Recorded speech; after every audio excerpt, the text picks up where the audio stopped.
Hi, I'm Michael Sherman with Hudson County TV. We're at the offices of State Senator Sandra Cunningham, where we got to do a one-on-one interview and talk to her about issues facing Jersey City, New Jersey, and our country overall.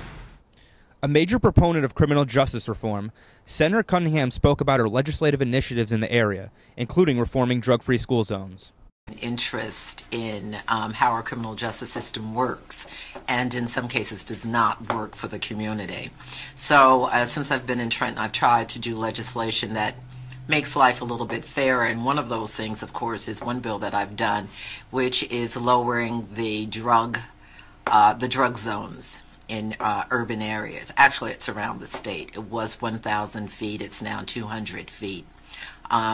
We've also given more leeway or flexibility for judges to decide on what the sentencing should be as opposed to the mandatory sentencing. And quite honestly, the reason that we did that, we found that because of the way urban areas are with the libraries and parks and schools, that really the only people going to jail were the people from urban areas, and people from rural or suburban areas were not going to jail. She also commented on the war on drugs and the racial disparities within New Jersey's prison system. I think that the drug war has definitely not been a success. I think the disparity between who is imprisoned and why they're imprisoned is still not fair. And I think that the only way that we're going to change it is to change the laws and legislation coming out of Trenton. Quite honestly, I think that our entire correctional system needs to be looked at again as well. In addition, she mentioned her openness to marijuana legalization, but noted the political realities of passing such legislation. You know, I've certainly thought about that, and I'm looking at that because I think that that might be a good thing. However, you know, in New Jersey, we've just passed medical marijuana, and that was a big issue, so I don't know how far that would be a way for New Jersey to handle. A huge supporter of President Obama, she made it clear that she wants national gun control to be a part of a potential second term. I certainly am hoping that in this next term that gun control is a major part of it. I was the author or the sponsor, and we got through in the state of New Jersey the one handgun per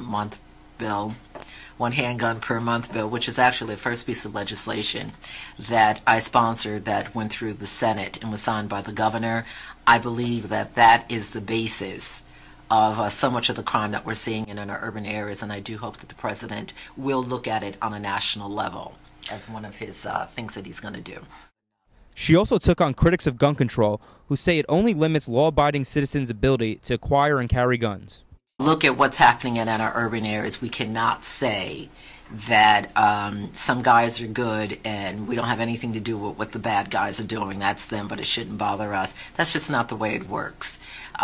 Anybody who gets a gun can go in any part of the state and hurt anybody they want to. We have to get a handle on guns. And unfortunately, if some of the good guys are inconvenienced a little bit, then I think that's necessary. I also want to say that New Jersey probably has the hardest gun control laws in the country. The problem is implementation and also what's going on in our surrounding areas. That's why we need national gun laws.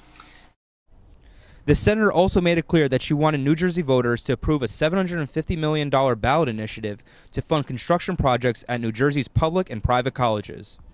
This $750 million ballot issue is on the ballot because our colleges, so many of them have not been able to keep up with the students that we have. They don't have enough dorms, they don't have enough educational rooms, they don't have enough science rooms, so this is really for facilities. It is simply to help our colleges to have the buildings and to be able to provide education to as many of our young people as possible. One of the issues in New Jersey now is we are facing brain drain, as they call it, because so many of our kids go away to college. And of course, when they go away, many of them do not come back. And a lot of that is because we really don't have the space for them. We followed up by asking the senator about issues facing New Jersey's pension systems and credit rating. I think, as always, what we have to try to do is to be as fair with everybody as we can when dealing, especially with pension cuts. You know, of course, the governors came up with one number for what he thought that income revenue that was going to be coming in, and that has not happened. So there's a battle between the legislature that foresaw in the beginning that we were not going to get the kind of revenue that anticipated. So it's been watched every single month, and I think that there's something been in the paper almost every day about it. We're going back to Trenton. We've just gotten back into Trenton, and we'll see what happens with that. While she didn't mention any specific spending cuts, the senator said reinstating New Jersey's millionaires tax was a way to help balance the budget. That's something that we'll all be looking at. I can't quite say. I don't know off the top of my head. I do know, you know, we've been talking about this millionaire's cut.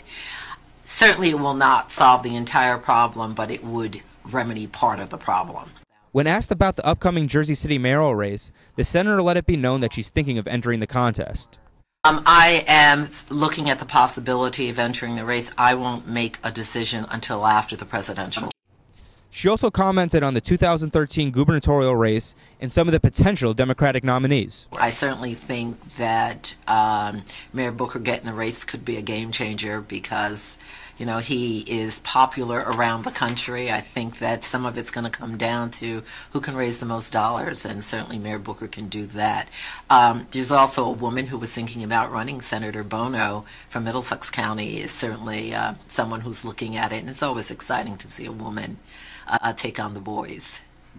Finally, we got the senator on the record about the ongoing feud between Hudson County's other two state senators, Nicholas Sacco and Brian Stack. No, I can't answer that. I have to say, quite honestly, I like both of those men. I think they do a great job.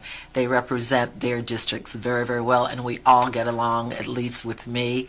I have good relationships with both of them, so I'm just going to continue to be good friends with both of them. I'm Michael Sherman for Hudson County TV. For more information, please visit HudsonCountyTV.com.